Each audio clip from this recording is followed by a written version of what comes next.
So here we are. Welcome, friends. Rudra Academy. This is Rudra. In this section, we'll study about Article 2, 3, and 4. Why? Because these three articles together cover one aspect of the function and the power and authority of Parliament, and that is to create new states, change, alter, and the areas, the boundaries, the names of the states, existing states, as well as creation and admission of new states which are not part of the Union of India. मतलब कि ये article 2, 3 and 4, तो ये तीनों article एक ही aspect parliament के authority और पावर को कवर करते हैं, एंड दैट इज स्टेट्स का नेम, बाउंड्री, उनका एरिया का alteration, change, and also there new creation of new states which are not part of the union. So this is article 2, admission or establishment of new states. Parliament may by law admit into the union or establish new states on such terms and conditions as it thinks fit. This relates to the admission or establishment of new states that are not part of the union of India. मतलब article 2 ये है. Article 2 क्या कहता है कि parliament एक कानून बनाकर, एक लॉ बनाकर यूनियन में नए स्टेट्स को शामिल कर सकता है, इंक्लूड कर सकता है, those territories that are not part of India. ये आर्टिकल 2 है. और the latest edition was that of the state of Sikkim. इसी पावर के तहत पार्लियामेंट ने 35th and 36th constitutional amendment लागू एनेक्ट करके 1974-1975 में सिक्किम को यूनियन ऑफ इंडिया में शामिल किया. This was article 2. Now we will see how it is slightly different from article 3. Article 3 कहता है formation of new states and alteration of areas, boundaries और names of existing states. Parliament में by law, once again by law, form a new state by separation of a territory from any state. कि जैसे उत्तर प्रदेश है, इसमें से थोड़ा सा हिस्सा, कुछ जिले निकाल लिया, उत्तराखंड बना दिया. मध्य प्रदेश है, उसका कुछ हिस्सा निकाल के छत्तीसगढ़ बना दिया. Form a new state by separation of a territory from any state or by uniting two or more states or parts of states or by uniting any territory to any part of state. ये जो reorganisation जो है, this comes from article 3. जो reorganisation of states हुआ 1956 में, उसके पहले हमारे जितने भी टेरिटरीज थी इंडिया में, वो 4 ग्रुप्स ऑफ स्टेट्स में जो है विभाजित थी, part A, part B, part C and part D. उसका reorganisation that comes from article 3. मतलब कि ये इंटरनल रीएडजस्टमेंट है. increase the area of any state, diminish the area of any state, alter the boundaries of any state, alter the name of any state. So these functions the parliament does by enacting a law under article 3. But this article lays down 2 conditions before any change. मतलब कि 2 conditions पहले meet होना चाहिए, 2 शर्तें हैं किसी भी state का नेम, नाम, एरिया, क्षेत्र या बाउंड्री, उनकी सीमा बदलने में. पहला क्या है? Any bill proposing to do this has to be brought with the prior recommendation of the president. President के रिकमेंडेशन पे ही वह बिल पार्लियामेंट में इंट्रोड्यूस हो सकता है. This is very important from exam perspective. And before recommendation the president has to refer the bill to the state legislature concerned. जिस state का, suppose मान लो यूपी का जो है एरिया जो है चेंज करना है, उत्तराखंड बनाना है, तो ये बिल जो है the president has to refer before recommendation. मतलब अभी पार्लियामेंट में गया नहीं है, बट वो स्टेट लेजिस्लेचर के पास जाएगा for expressing its views within a specified period, and that specified period will be specified by the president कि इतने समय सीमा है आपके पास, आप इस पर अपना व्यू दें. बट यहाँ पर एक कैवियाट है, यहाँ पर एक जो है, the president is not bound by the views of the state legislature. State legislature अपना मंतव्य, अपना कोई विचार, अपना कोई सुझाव रख सकता है, बट प्रेसिडेंट उस पर बाउंड नहीं है, वो इंडिपेंडेंटली डिसीजन ले सकता है. बट उसे उस बिल को रिकमेंड करने से पहले स्टेट लेजिस्लेचर के पास वह बिल भेजना होगा. That is a must constitutional, वो एक कंडीशन है. He may either accept or reject them.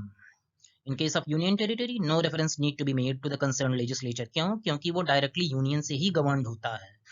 Also, it is not necessary to make a fresh reference to the state legislature every time an amendment to the bill is moved and accepted in parliament.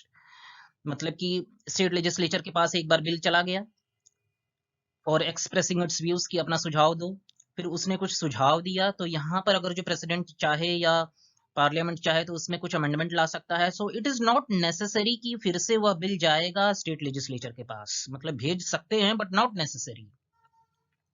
Hence, इसीलिए कहा है territorial integrity of any state is not guaranteed by the constitution. Constitution में जो territorial integrity है, integrity मतलब unchangeable character नहीं है territory का. स्टेट का टेरिटरी जो है वो अनचेंजेबल नहीं है, उसकी इंटीग्रिटी मेंटेन नहीं है, मतलब इसकी गारंटी नहीं है, वो चेंज किया जा सकता है. That is why India is rightly described as an indestructible union of destructible states. मतलब स्टेट्स के नाम, उसके बाउंड्रीज, उसकी एरियाज, उस स्टेट्स के विल के बिना भी president and parliament they can do it, उसको चेंज कर सकते हैं, तो वो डिस्ट्रक्टिबल है. लेकिन union as a whole it is not destructible, वो इनडिस्ट्रक्टिबल यूनियन है.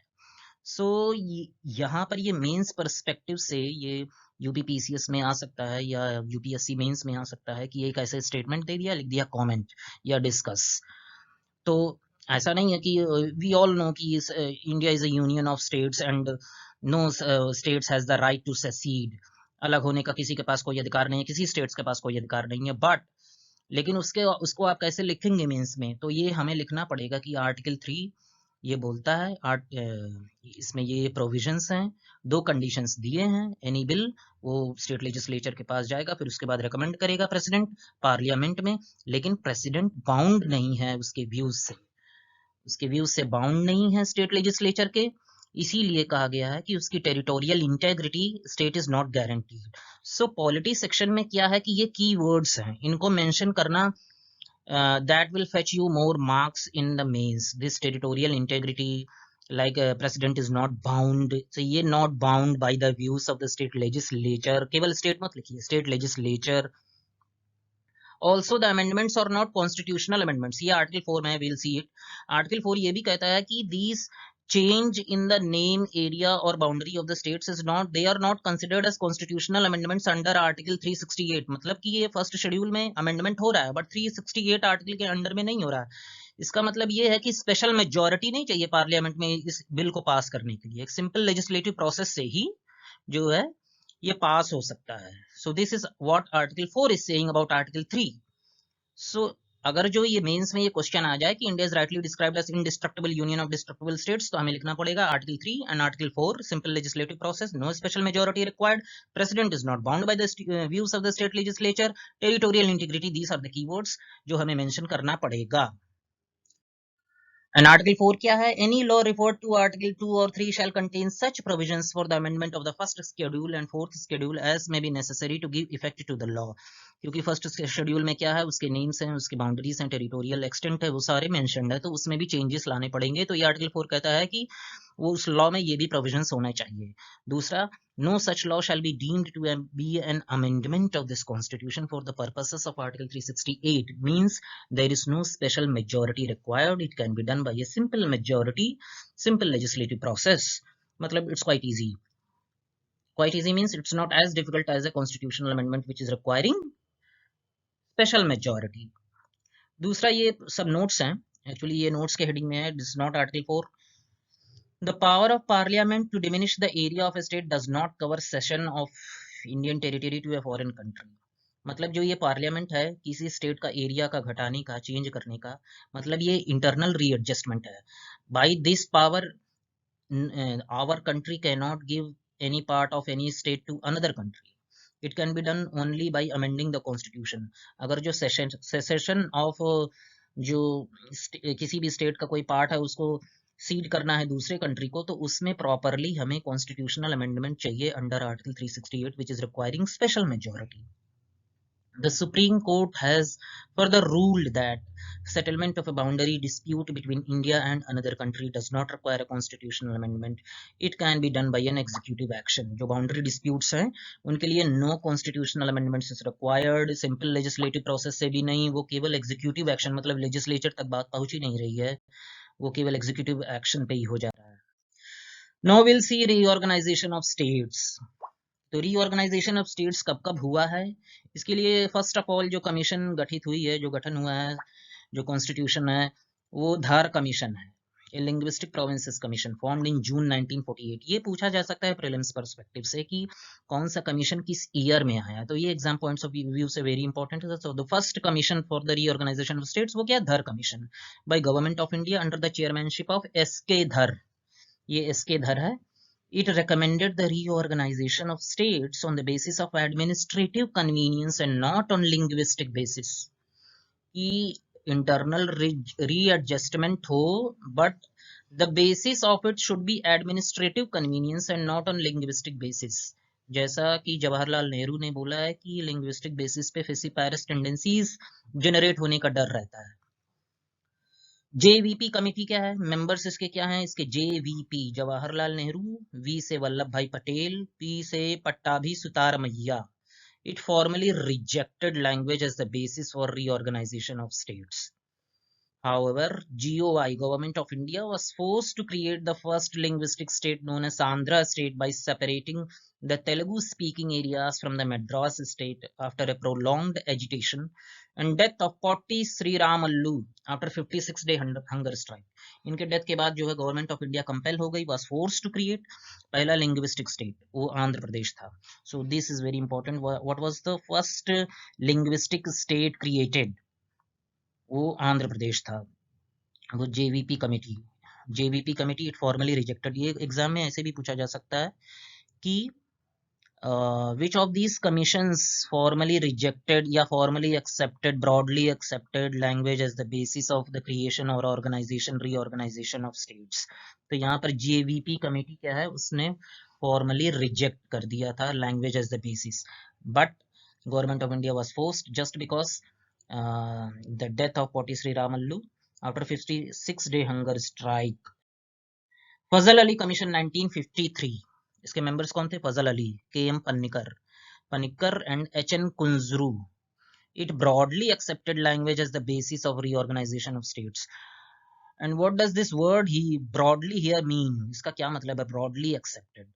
मतलब कि it rejected the theory of one language one state. ऐसा नहीं है कि वन लैंग्वेज हो तो वन स्टेट हो जाए, ऐसे तो कई हजार स्टेट हो जाएंगे हमारे देश में. It's view was that primary consideration in any redrawing of the countries political units.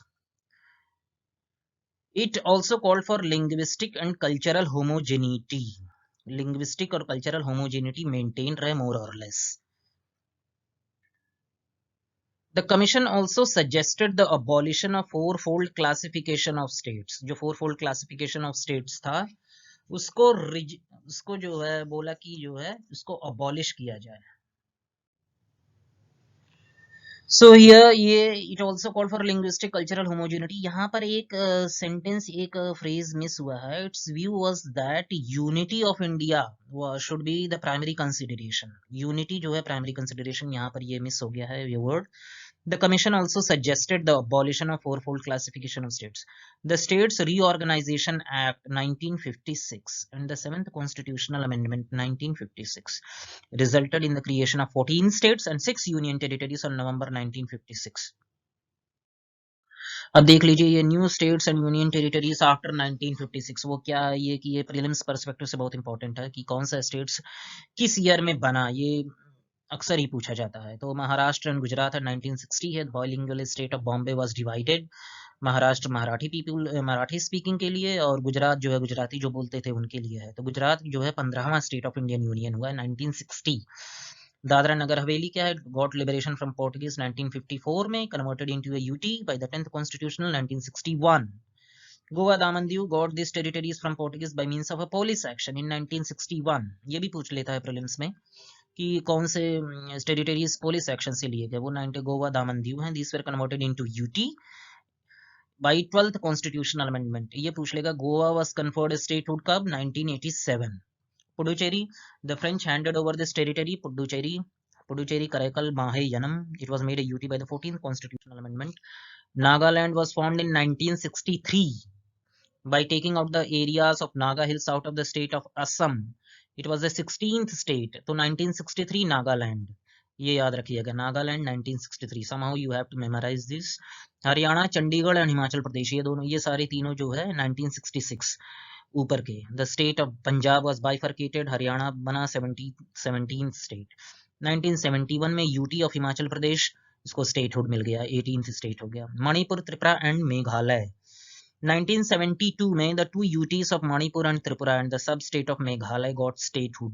The UT of Mizoram and Arunachal Pradesh was also formed out of the territories of Assam. 1987 में UT of Mizoram, Arunachal got statehood. This is important. Goa भी 1987 में था। Sikkim after independence, Sikkim protectorate state बना। 35th constitutional amendment 1974 में ये associate state बना। 36th constitutional amendment में ये 22nd state full fledged state बन गया। Chhattisgarh, Uttarakhand and Jharkhand, in 2000 the three new states of Chhattisgarh 26वां, उत्तराखंड 27वां, झारखंड 28वां were created out of the territories of Madhya Pradesh, Uttar Pradesh and Bihar respectively.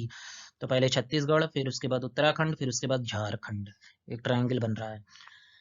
Telangana, 2014 में the new state of Telangana came into existence as the 29th state of the Indian Union. It was carved out of the territory of Andhra Pradesh. We all know it. ये बहुत ही latest है। Jammu and Kashmir and Ladakh, in 2019 the state of Jammu Kashmir was divided into two new union territories for Jammu Kashmir and Ladakh. They came into existence, of course, for the good of the whole nation. So thank you for visiting this